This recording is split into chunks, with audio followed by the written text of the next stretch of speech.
At the third spot is Vice President Sara Duterte's controversial book. Senator Risa Hontiveros is determined to block the 10 million peso budget for the distribution of the children's book, Isang Kaibigan. She said this after she received a copy of the book. The Office of the Vice President clarified that the book is not for sale and is targeted to be distributed in VP Sara's storytelling engagements. However, Hontiveros insisted that an official asking for public funds to distribute a book they wrote is an improper request. Ang punto lang kasi, textbook ba yan? Approved ba ng DepEd? Naku, kung pag-usapan natin yung textbook problem ng DepEd, yung nakaraang 2 taon, ang daming problema, di ba? So bakit inuna ang isang personally authored, kung siya ang sumulat niyan, personally authored na libro?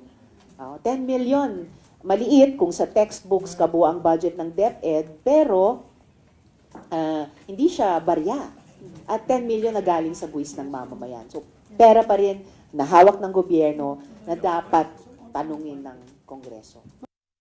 Following her heated exchange with Senator Risa Hontiveros, Vice President Sara Duterte tells the public to stay tuned for her next book. From one being about friendship, she says the new book will be about betrayal. Pero tama dyan si Senator Risa. We have problems with the lack of classrooms, sweldo ng mga teachers, textbooks chalk allowance is kulang, yung textbooks mismo.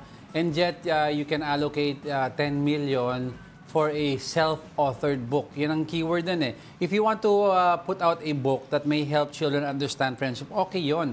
Kung may existing na sana. Yeah. Diba? All you have to do is printed na yan eh. Diba? All you have to do is procure it or redistribute lang. Kung ano yung meron sa sistema ng DepEd. Or yung mga short stories sa loob ng textbook, meron dyan eh. You just grab it out and reprint eh. Pero ito, book that supposedly daw may katulad siya ng English version. And supposedly, yung mga pictures ng ibon sa harap ng book, galing sa isang app, di ba, na nakikita mo stock photo, meron.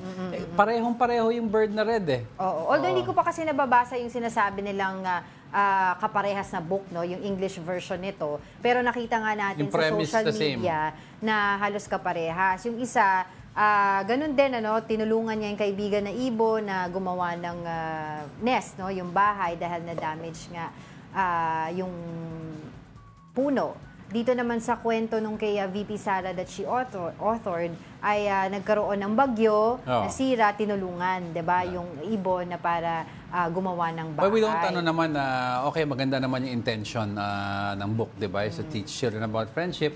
Pero yung point doon na using the budget for something that is self-authored with your picture. I remember this nilaunch niya to sometime last year, yung DepEd secretary pa siya. Hindi masyado yata napansin Ngayon lang dahil humihingi na siya ng budget that is, hindi barya. 10 million pesos yun na pera natin na gagamitin para, alam mo, naka-plaster yung mukha niya yun. Kaya, syempre, yung mga tao sinasabi, is this an early campaigning on your side? Pwede naman kasi gawin ni VP Sara, since madami rin naman nagko-contribute din ng mga private sector sa OVP. Kasi sa panahon ni former VP Lenny, ganun din Mga private sector were infusing money into OVP. Doon na lang. Pwedeng doon manggaling kasi yan diba? Tapos with the support of the private sector, I am writing a book for the children. Pero using funds that could have been used for chalk, for notebooks, for actual existing books already, to print a 50 peso book. Ay medyong nasasayangan daw si Senator Hontiveros. Yun ang point ni Senator Hontiveros. Pinapoint din nila dito, itong book na to is not really,